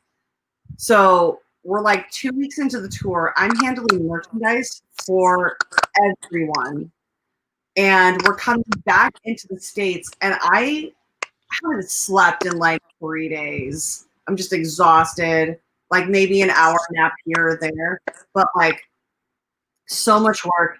And so we're getting ready to go back across the border, and they're like, okay, I need drugs or whatever, like use it or chuck it. And I was like, oh, one of our bus drivers was like, hey, I've got some cash that I need to like put in safe. Is it okay? He goes, yeah, that's fine. So I dump what I'm assuming is like $9,000, maybe $10,000 in cash, like to the safe. Now, for those of you who don't know, you can't cross the border with more than $10,000 in cash. You just can't. Either way, you're not allowed. And so our bus drives under one of those like awning X-ray machines, and all of the cash had not been able to fit in the safe. So I had to like have it in, like I had to like hide it in the bus. And so we got pulled over and questioned, and they were like, does anybody have anything they want to tell us? And we're like, what are you talking about? And there's like, does anybody have any packages on the bus? And I was like, I have merchandise cash in the safe. And they're like, okay, show us. So I like followed the guy into the bus, opened the safe, got the money out, and they're like, do you have any more stashed anywhere else? And I was like, oh yeah, it's in the back. And the guy went right to the spot in the back lounge where it was and like got it out. He goes, yeah, we're gonna have to count all of this. And I was like, that's fine. It's like 6 o'clock in the morning. I haven't slept. So we get back there, and thank God it was like the Canadian people, because like they literally just like sat there and like hand counted everything, and I'm like falling asleep, and they gave me Tim Hortons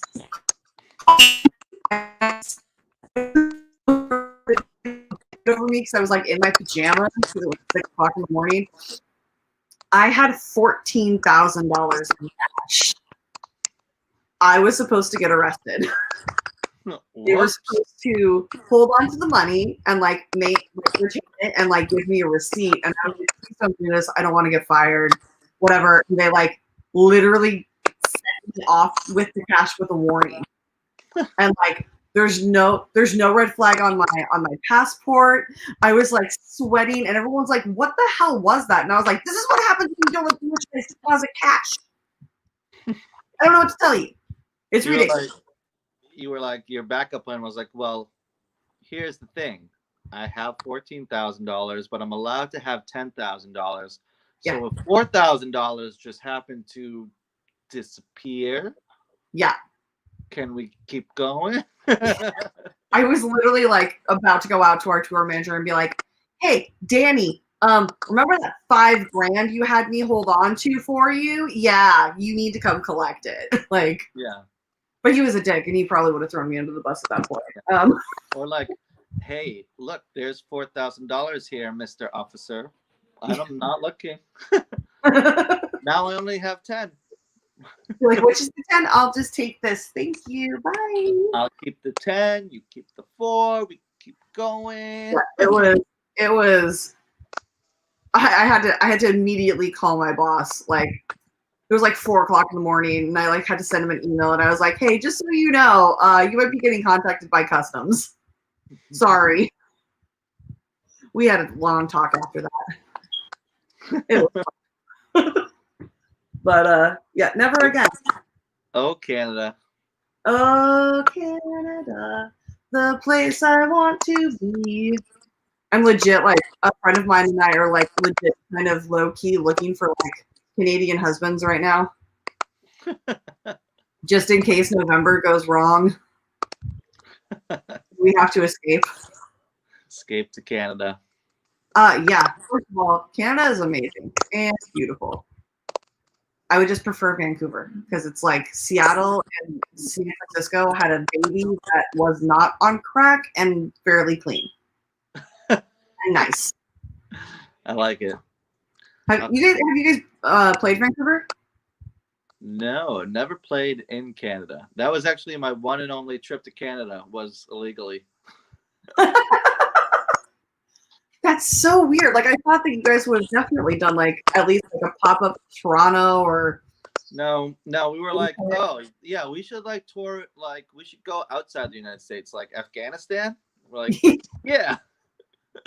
Yeah, like right over Canada. We're gonna go to war-torn countries in the middle of a war. Yeah, like Canada. Let's keep going. Let's go. We want cold. We want cold. Let's go to Kyrgyzstan. Was it cold there? Kyrgyzstan? Oh yeah, Kyrgyzstan was freezing. Kyrgyzstan's like right, like it's like next to China. It's like in a weird spot that like connects. It's so like, big. Like some Asian countries. But you also went during the winter, right? Yeah, but it was like ice up there. Jeez.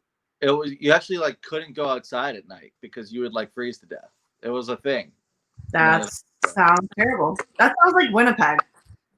Like, I remember we had a day off on Warped Tour in Winnipeg, and it was like the middle of July, and we had just come from, like, areas where it was like 98% humidity with like 110 degree, like felt like 130, and then we get to Winnipeg, and it's like everyone is walking around in like shorts and tank tops and enjoying the sun, and it's like 70 degrees, and we are freezing because our natural like level of temperature at that point was like maybe 110 with the average that we were dealing with. So to like drop our average by 40 degrees was insane. And everyone's like, oh yeah, it's a really nice warm winter or warm summer. And we're like, this is insane. They're like, oh yeah, the winters get really cold here. Like we're talking like 60 below. And I'm like, that's not humane. Like, yeah. How do you live here? Yeah, it's like, yeah, it's cold. It's freezing. Yeah, that was right. It's like it borders China and like Russia. That sounds like a terrible place to border. It's right next to my other favorite country, Kazakhstan. Dude, I'm so pumped for that movie. I was just about to say, you must be so thrilled for the next Borat. Borat 2. Oh my God. So it was a thing where Glenn and I could literally not stop doing the voice. And then oh yeah, that was during that time. And we had, I think you started it. The flick. Anytime someone did the voice, you got flicked in the ear. Oh my God. Nice. Very nice. Very nice. Very nice. Oh my God. Oh, this one looks so good. Which one? The new one looks so good. I watched the trailer like 7 times and I was dying. I remember that was one of the movies that we had in reverse daycare, and like we would only play it when like it was because they're the ones who were asking for it.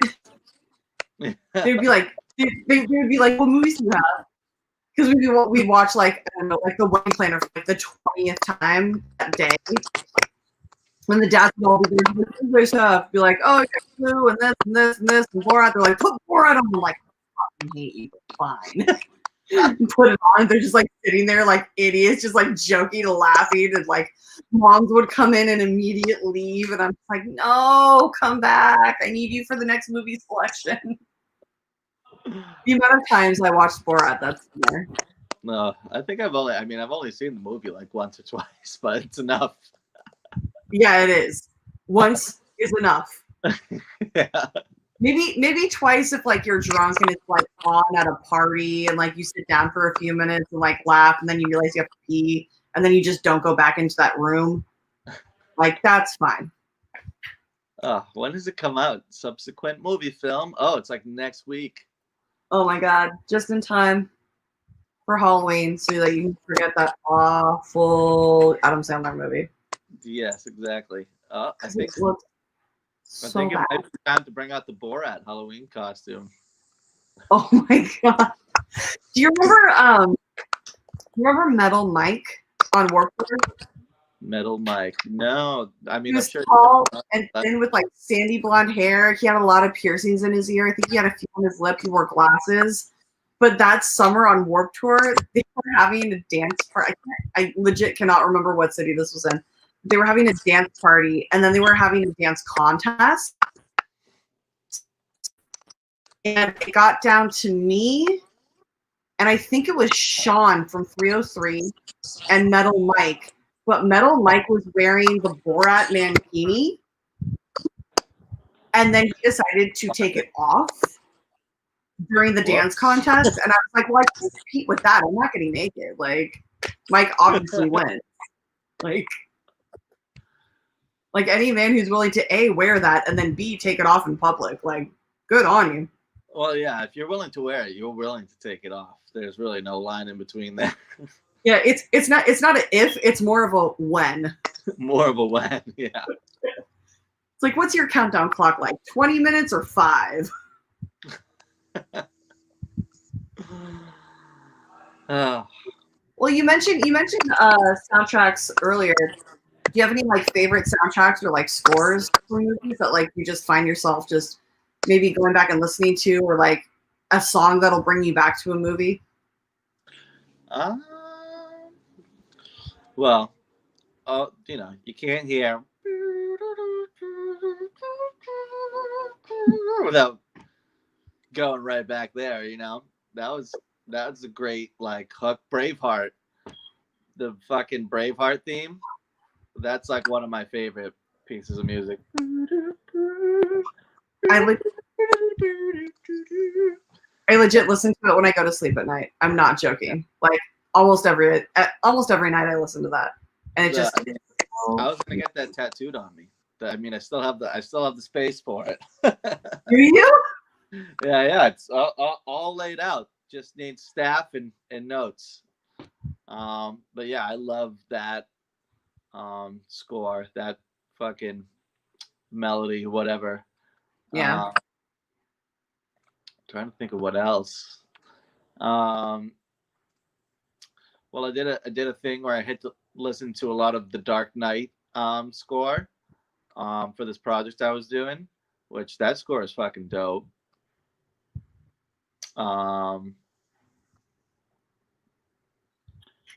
What else? I'm trying to think of ones that have like classic like song moments. I mean, anytime I hear any song from Empire Records, I'm instantly like, I need to watch this movie for the 1000th time. Yeah, that's a good one. So like, Bring Me Back to You or Sugar High. Instantly, I'm just like, it just takes me back to that point of that movie. Vanilla Sky, all the stuff. That I fucking love them.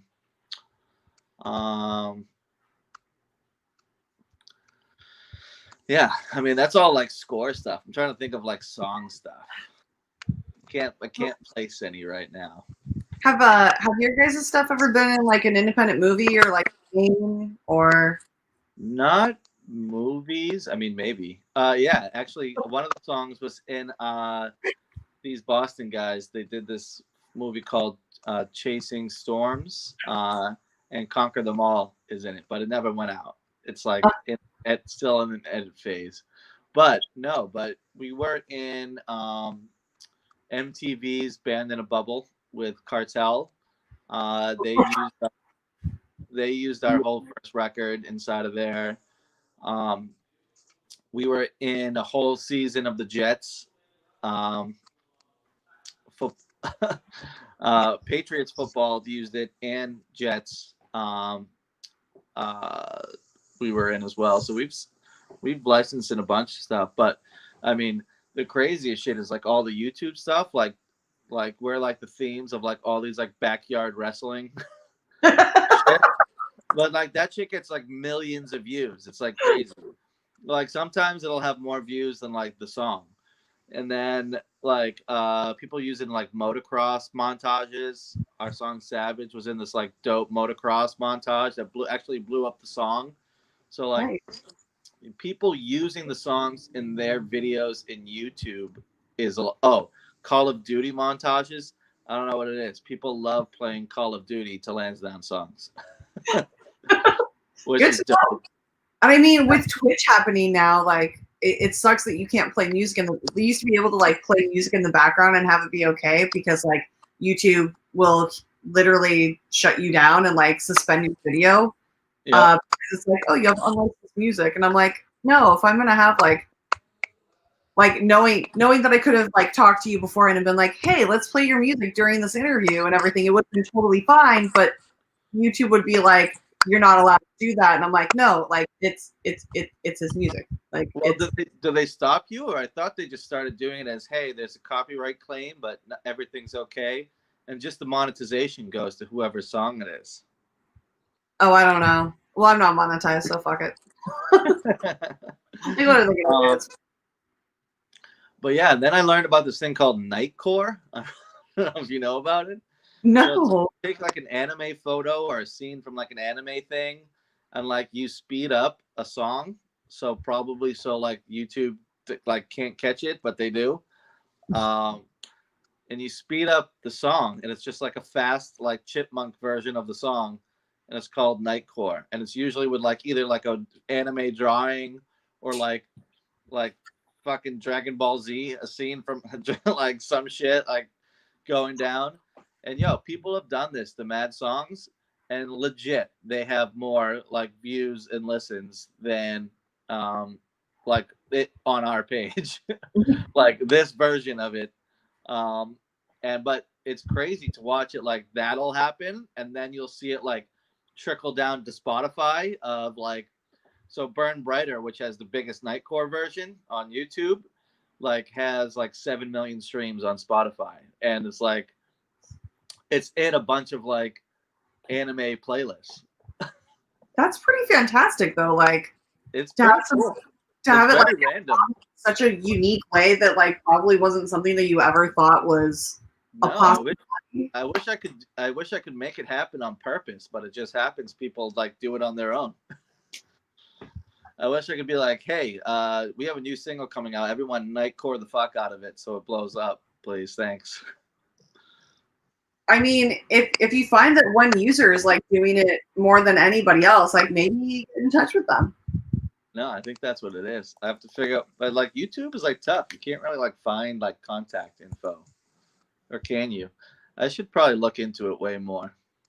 I mean, if it's somebody's personal page, they probably have like an Instagram or something like linked to it, so that you can follow them on other social media. Because at this point, it's not just enough to be, followed on Facebook and Twitter and YouTube. You have to go Instagram and Twitch and fucking I don't even know what else exists out there. Very true. Yeah, I'm like looking now to see if I can find because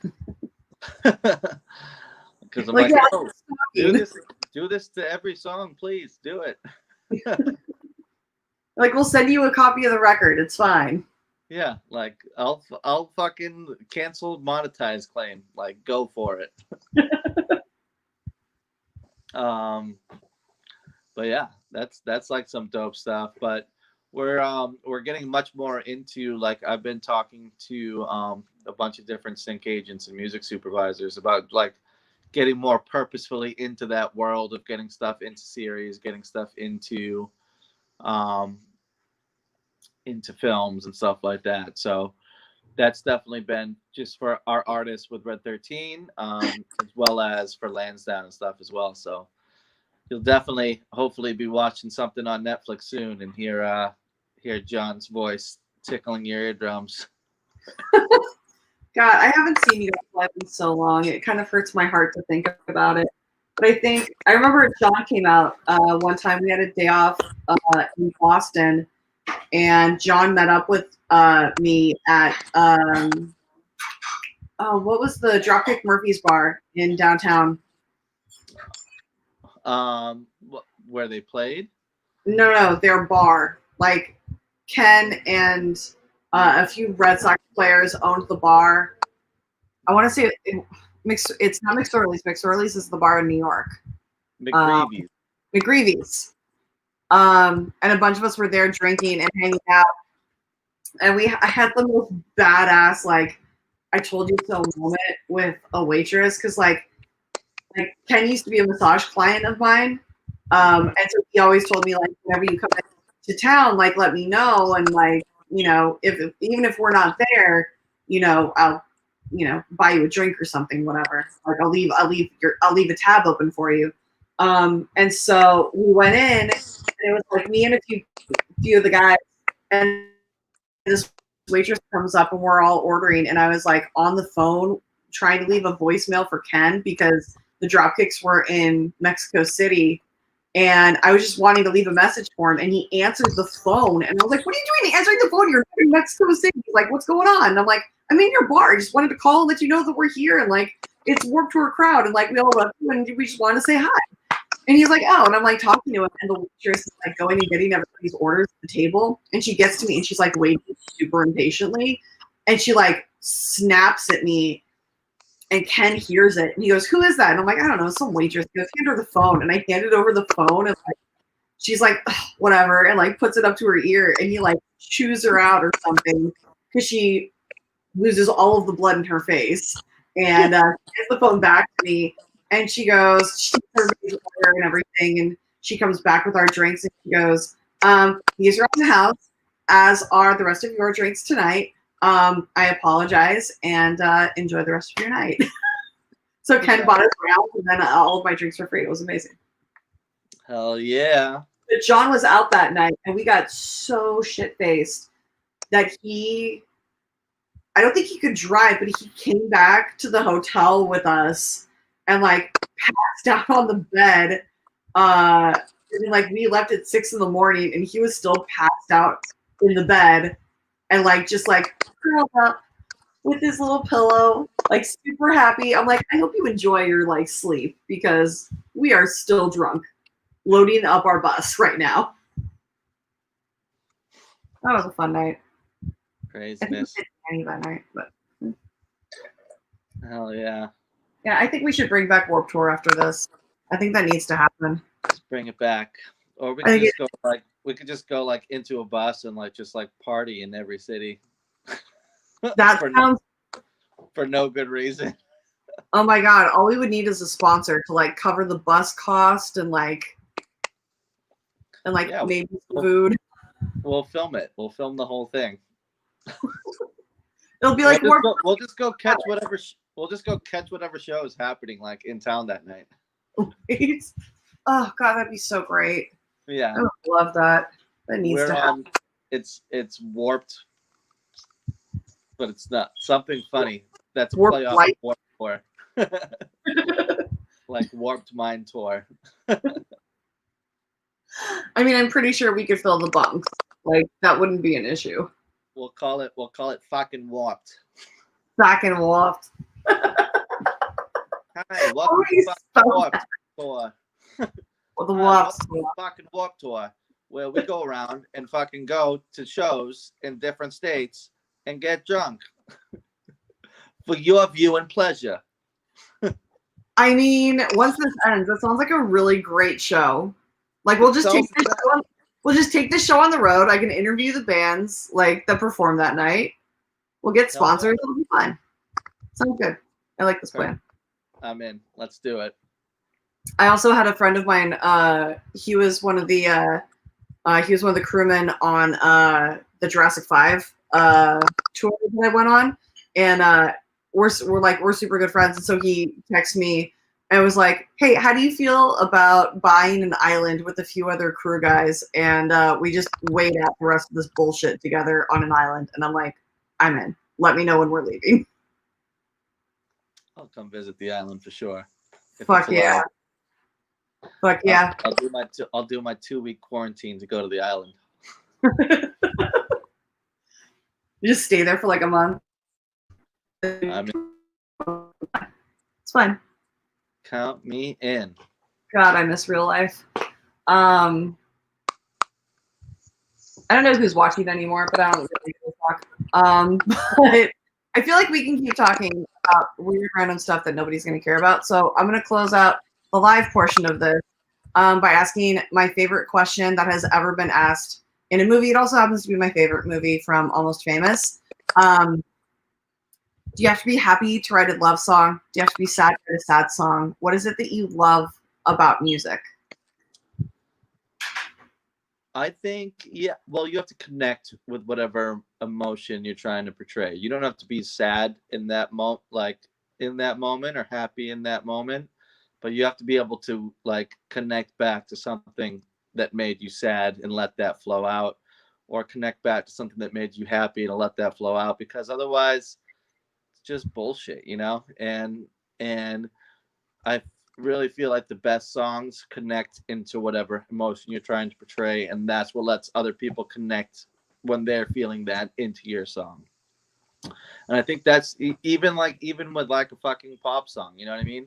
Even if that emotion is like, yo, this is drunk party song. Like, you can't like write drunk party song when you're like in a like, all right, I'm really in like a 9 to 5 job mode, but I'm just gonna like pen out drunk party song. Like, no, you have to like touch back into like drunk party time. You know what I mean? And then you can connect with that when you're, you know what I mean? So it's like, doesn't have to be like a super deep emotional thing that you're trying, you know, but it just, whatever it is you're writing about, there needs to be some level of connection that you have to it, I think. And I think that's, you know, when music is at its best, when you are letting something flow through you and into,